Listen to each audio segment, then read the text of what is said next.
So it's been over 24 hours since my last video, and I've been using the mock-up of the iPhone 6 Plus, carrying it around in my pocket and holding it in my hand, mimicking different actions on it, from texting to scrolling through web pages, different things like that, to try and get a little bit better idea of how it would be in my everyday life. So some things that I have come across are basically the small things, like using it one-handedly, that we take for granted. And when I go through a store, I normally have a coffee in one hand and my phone in the other.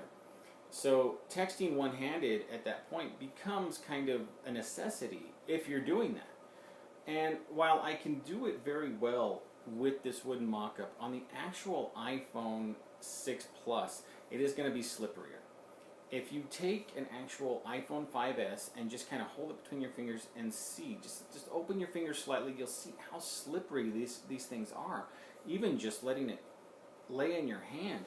And thinking about that and seeing how much real estate is actually up there when you're doing it one-handed, that's a little scary. It's very easy for this just to slip out right there as you're texting. You know, and of course, since it is such a big flat surface area, a little bit of wind, a slight push, a movement in your hand to cause that could actually flip it over backwards fairly easily, I would say. Taking the slipperiness of the iPhone 6 Plus into mind, you also need to think about if you're going to be putting a case on it or leaving it naked. I personally use a little bumper for mine just to get a little bit more grip.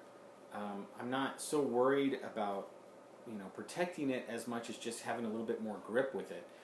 And if you do add something to this, the bulk that it actually does add. Now mine, it doesn't actually add a whole lot when you look at it. But when you look at this compared to the iPhone 6, you can see how much space is still available there. When I put the case on my phone, or the bumper on my phone, you get a little bit more idea of how much that small thing takes up. It's almost the same size as the 6 at this point. So even the minute small cases, they take up a good amount of space around the edges. And if you're adding bulk to the back as well, that's just going to make the 6 Plus that much bigger. Something else that I thought about with the one-handed usability would be the Apple Watch. Now, you would think it's going to be a one-handed relief from having to pull your iPhone 6 Plus out of your pocket and just being able to use the Apple Watch. But think about it for a moment. If you're holding a coffee in one hand and you get a message to come through on here, you have to pass that coffee off to this hand and look at the message on this hand. To respond, if you're going to use the Apple Watch, you have to set your coffee down, come over here, and do your response that way. So basically, if you think about it, the Apple Watch is still a two-handed device. So what about when you actually answer a call on the iPhone 6 Plus? How is that going to look? Well, I did a little bit of a test with it, and I normally put the little speaker right there up to the opening of my ear. So it looks something like that from the side. I don't know if it looks too bad from the front, but from the side it does take up a lot of space off of your face.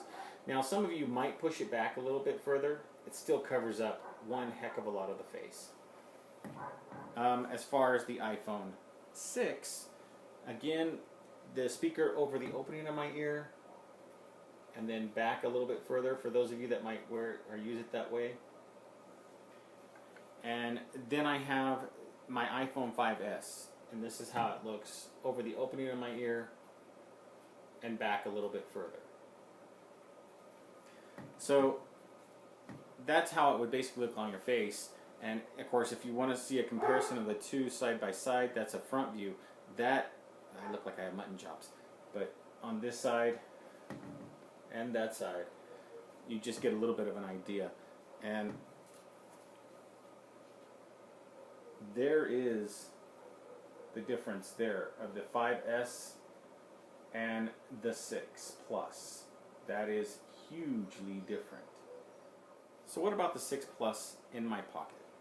Well, what I noticed is as soon as I started walking around with it, it kind of just went unnoticed.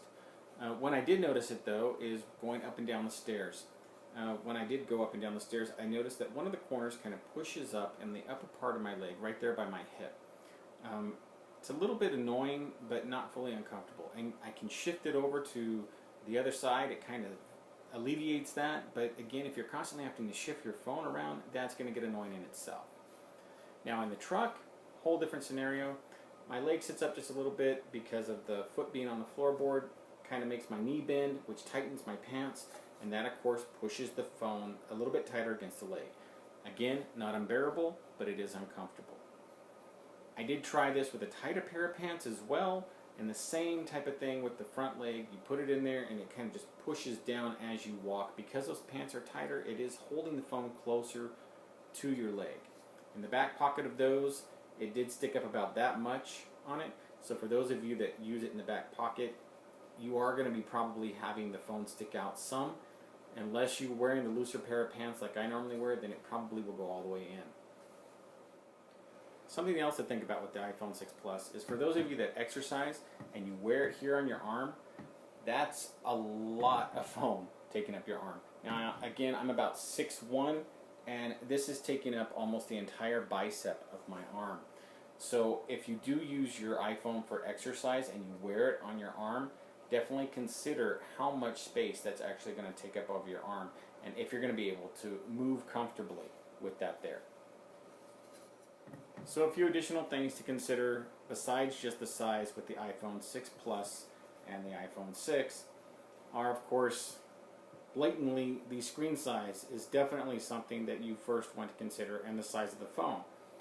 But the other thing is the iPhone 6 Plus does come with a camera that has the optical image stabilization built into it. So this basically has a gyroscope that when you're taking pictures will steady the camera. It will keep the camera steady as you're moving your hand around a little bit, and everybody has that, little bit of jitter no matter what. So it will actually stabilize that, and in darker images it's going to just make it that much brighter, that much better, because it can stay open longer and take in that much more light, because it doesn't have to consider the fact that it's jiggling around. So that's something to consider, especially if you take a lot of photos with your phone. Maybe the 6 Plus is a little bit better for you. Another thing to consider with the iPhone 6 Plus is the battery life. You get over 16 days of standby, 24 hours of talk time, and 12 hours of surfing the internet, and something like 14 hours of video. That's insane on this. The 6, you get just a little bit better than the 5S on a lot of it, like video you get 11 hours versus 10. Standby is the same.